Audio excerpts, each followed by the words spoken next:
Good morning, student. Today I'm teaching you business studies for class 11, and this is your last chapter, international business. So, as I already covered the following topics regarding this chapter, like meaning of international business, features, a reason behind a nation doing international business, then difference between domestic business and international business, advantages of international business, benefit get by nation, and benefits to a business firm. Then I taught you disadvantages of international business. Now, before starting the topic export trade, let me explain you about the foreign trade policy, which is 2015 and 20 has meant by the Indian government. So with an aim to make the India a significant partner in a global trade, by 2020 the government introduced foreign trade policy. ठीक है, तो India को globally trade में पहुंचाने के लिए Indian government ने foreign trade policy start की थी 2015 to 20 उसका एम था. It provides a stable and sustainable policy environment for foreign trade in merchandise and services, link rules, incentives for export and import along with other incentives. So such as Make in India, Digital India, Skill India, etc. Okay? तो ये इसमें कुछ ऐसे rules थे, या हम कह सकते हैं कुछ ऐसी फैसिलिटीज़ थी, या हमारा जो पर्टिकुलर कंट्री है अपने कंट्री को एक सेल्फ रिलायंट कंट्री बनाना चाहता है. तो ये हमारी फॉरेन ट्रेड पॉलिसी थी. It aims to create export promotion mission. इसका जो एम था वो था एक्सपोर्ट को प्रमोट करना. So promote the diversification of India's export basket by helping various sectors of the Indian economy to gain global competitiveness, create an architecture of India's global trade as an effort to reduce trade imbalance. ठीक है, तो ये कोशिश की गई कि जो global level पे जो हमारा कंपटीशन है उसमें इंडिया बने रहे.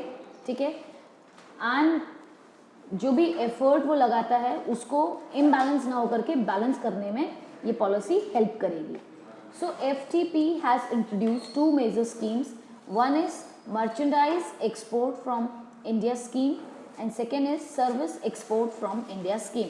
सो मर्चेंडाइज एक्सपोर्ट स्कीम मीन्स जो गुड्स के फॉर्म में मैन्युफैक्चरर प्रोड्यूस करते हैं. It covers agriculture product like fruits, flowers, vegetables, tea, coffee, spices, handicrafts, handlooms, jute product, textile and garments, pharmaceutical, surgical, herbal, auto components, telecom, transport, railways, leather, wood, paper, etc.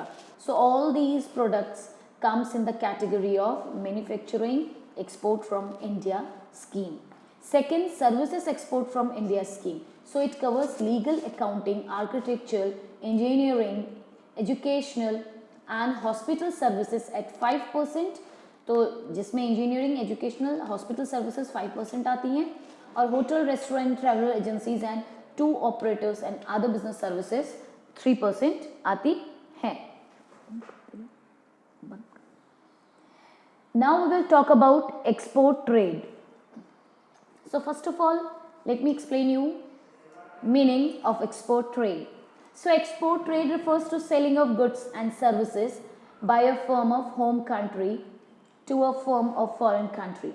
तो यहाँ पे जब हम goods को export करते हैं एक country से दूसरी कंट्री में गुड्स या सर्विसेज को, ठीक है, from home country to foreign country, that comes in the category of export trade. For example, sales of sweets by Haldiram to Walmart store in USA. जैसे हल्दीराम इंडिया का प्रोडक्ट है, ठीक है, और वो यूएसए के वॉलमार्ट स्टोर से सेल होता है. So the seller of such goods and services is referred to as an exporter and the overseas based buyer is referred to as a importer. तो जो सर्विस और गुड्स को cell कर रहा है वो एक्सपोर्टर है, और जो ओवरसी बेस उसको बाय करता है, खरीदता है, that particular person refers to an importer. Now objectives of export trade. अब हम export trade के objectives के बारे में पढ़ते हैं. तो the main objectives of export trade are as follows: to sell surplus goods. A country may produce a commodity in such quantities that are more than its need. Export trade is undertaken to make fruitful use of such surplus goods. तो यहाँ पे कोई भी एक country जो भी commodity को cell करती है, क्वांटिटी को सेल करती है, वो अकॉर्डिंग टू नीड सेल करती है, ठीक है. अगर वो क्वांटिटी का एक सरप्लस में आपके पास गुड्स है तो भी आप उसको अदर कंट्री को एक्सपोर्ट करते हैं. तो ये इसका ऑब्जेक्टिव है कि आपके पास सरप्लस में है तब जाके आप उस कॉमोडिटी को अदर कंट्रीज को सेल कर रहे हैं और फॉरेन करेंसी अर्न कर रहे हैं. फिर है to make better use of resource. तो आपके पास जो ऑलरेडी रिसोर्स है आप उसको बेटर तरीके से यूज करने का आपको मौका मिलता है.